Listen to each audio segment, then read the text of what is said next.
Welcome to our channel. Today we how to scale your online tutoring sessions with Chegg, beginner guide step by step clearly. Start by creating a Chegg tutor account on the Chegg website. Fill in your details, including your subjects of expertise and preferred tutoring schedule. Once your account is set up, familiarize yourself with the Chegg platform. Explore the different features available, such as the scheduling tool and communication options. Create a profile that highlights your qualifications and teaching style. Use a professional photo to enhance your profile's appeal. Next, promote your services on social media and educational platforms. Engage with students through online forums to build a network. Consider offering a trial session to attract potential clients. Request feedback from students after each session to improve your teaching methods. Utilize Chegg's resources, like study materials and guides, to enhance your tutoring sessions. Make a consistent schedule to develop a routine for both yourself and your students. Leverage analytics provided by Chegg to track your tutoring performance.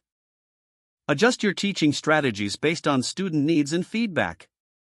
Stay updated on industry trends and continuously improve your skills. Expand your subject offerings to reach a wider audience. Finally, maintain a professional demeanor throughout all interactions with students.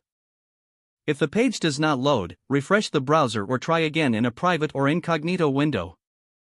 Make sure you are using the correct email address, then retype it carefully to avoid small typos. If your password is not accepted, use the reset option and create a new strong password you can remember. Check your spam folder for verification or security emails, then complete any requested confirmation steps. Enable two-factor authentication if available to improve account security and reduce unauthorized access risk. After signing in, review your profile details so your contact information and settings are accurate and current.